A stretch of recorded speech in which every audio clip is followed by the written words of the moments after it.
मैंने ये सीखा अपने पिताजी से और सीख सकते हैं इसको, ये केवल तुक्के की बात नहीं है, सीख सकते हैं। मेरे जो पेरेंट्स हैं, पिताजी और माँ, वो एक अनूठा कॉम्बिनेशन है। अच्छा, किसी शादीशुदा जोड़े से अकेले हम बात करके देखिए, जब वो कंफर्टेबल हो आपके साथ, आप उनको बोलिए कि मुझ में और मेरी पत्नी में या मुझ में और मेरे पति में ज्यादा चीजें मैच नहीं होती है।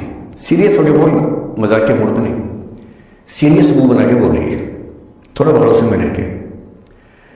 दुनिया का हर जोड़ा आपसे बोलेगा आप में तो फिर भी कुछ मैच होता है, हम में तो कुछ मैच नहीं होता, एक भी मैच। सारे जोड़े ऐसे ही चल रहे हैं, सबको लगता है कि उसका घर बढ़िया चल रहा है, मेरा ठीक नहीं चल रहा है, क्योंकि उसका घर आपने फेसबुक पे देखा है, अच्छी अच्छी फोटो देखी है। 24 घंटे में से जो 2 अच्छे मिनट आए थे, उसमें ली गई 25 फोटो में से बेस्ट फोटो फेसबुक पे आई थी। और अपने घर में आप बाकी 24 घंटे में से 2 मिनट छोड़ के बाकी देख रहे हैं, तो दूसरे का घर हमेशा अच्छा लगता है कि आप लाइफ हो तो उनके जैसी हो। तो हमारे माता पिता भी स्वभाव उनका भी थोड़ा अलग रहा, सबका है, हमारा भी है। तो मेरे पिताजी है मस्त मौला आदमी, जैसे कबीरदास से एकदम फक्कड़ मस्त मौला आदमी, भाड़ में जाए दुनिया, उस मूड में रहते, नुकसान हो जाए भाड़ में जाए। गीता का सार उन्होंने अपने मन में बिठा लिया है।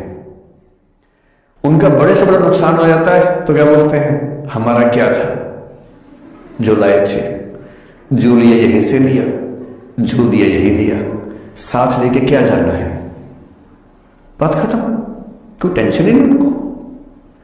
और बाकी सब लोग टेंशन में कि अब क्या करें, ये हो गया वो हो गया, कैसे मैनेज करें। मेरी मां को तनाव हो जाता था, और जब पिताजी ऐसे हो तो मां को तनाव होगा, सीधी सी बात है। अगर मां वैसी होती है तो तनाव में रहते हैं, तो सामान्य बात है। जब घर में एक व्यक्ति मस्त मौला हो तो बाकी लोग तनाव तो फिर बांटेंगे ना आपस में। वो बड़ा तनाव में रहती थी, उनको घर की चिंता, बच्चों की चिंता बहुत सताती थी। पिताजी भी चिंतित थे बच्चों को लेकर, जैसे कोई पिता होता है, पर उनकी नेचर थी कि ठीक है देख लेंगे जो होगा, अरे देख लेंगे, अरे भाड़ में जाओ, उस मूड में रहते हैं, आज भी रहते हैं। मेरी मां 73 की उम्र से कुछ महीने पहले चल बसी, उनका जीवन समाप्त हुआ। मतलब मुझे नहीं पता कि जीवन क्यों समाप्त होता है, क्योंकि बड़े बूढ़े कहते हैं कि हर व्यक्ति की सांस का इतिहास है, सांसें लिखी हुई है ईश्वर ने, उतनी सांसें मिलेगी। मुझे बहुत भरोसा इस बात में है नहीं, क्योंकि भगवान ऐसा क्यों करेगा कि जापान में सांसें ज्यादा लिखेगा और अफ्रीका में कम लिखेगा, भगवान ऐसा क्यों करेगा। और अगर सांसें पहले से लिखी हुई है तो हमारी जीवन प्रत्याशा क्यों बढ़ती जा रही है। अगर सांसें पहले से फिक्स हैं तो आजादी के समय से लेकर आज के 70 साल में जीवन प्रत्याशा लगभग 2.5-3 गुना बढ़ गई। और हम ये भी कहते हैं कि लोग खराब हैं, अगर लोग बुरे हैं तो जीवन छोटा होना चाहिए कर्मों के हिसाब से। लोग खराब हैं और जीवन बड़ा होता जा रहा है। तो मुझे उन मान्यताओं में बहुत भरोसा है नहीं कि सांसें लिखी हुई हैं।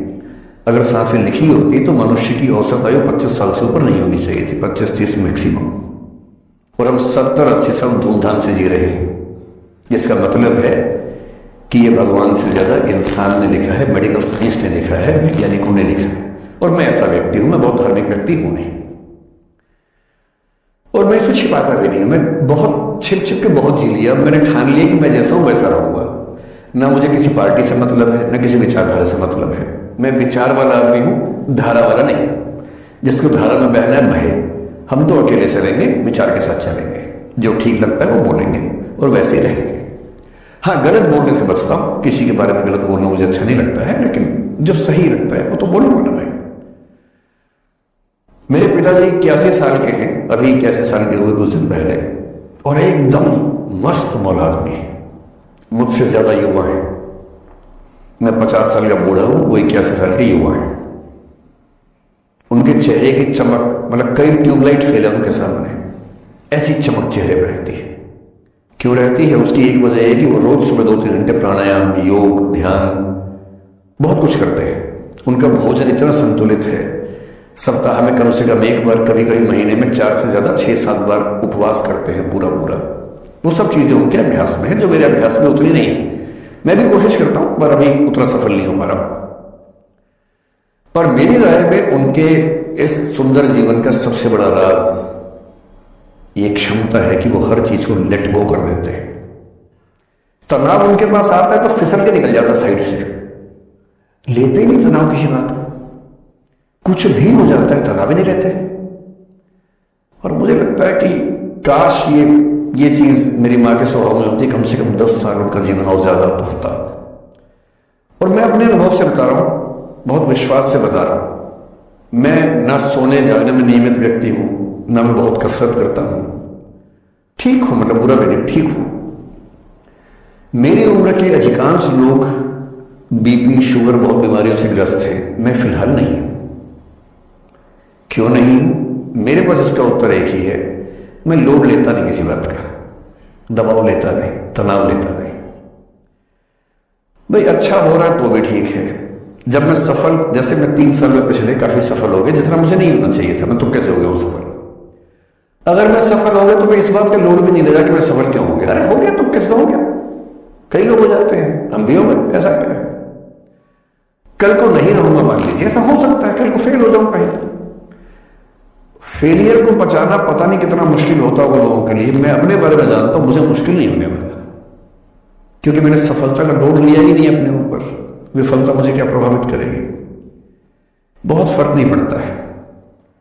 और मैं दावे से कह रहा हूं कि यदि टेम्परामेंट आपका हो, जो मेरे पिताजी से मैंने सीखा है, तो आप जिंदगी में सफल कितने होंगे वो एक अलग पैरामीटर है, और आपकी जिंदगी शानदार होगी। और जितनी जिंदगी आपकी है, जितनी सांसें आप कहते हैं कि लिखी हुई है, गारंटी से कह रहा हूं कि 10 साल बढ़ जाएंगे। कुछ और लोग क्या कम कर देंगे अलग बात है, लेकिन अपने 10 साल बढ़ा देंगे। इसलिए ये सीखना बहुत जरूरी है कि कैसे लेट गो करना है जिंदगी की चीजों को।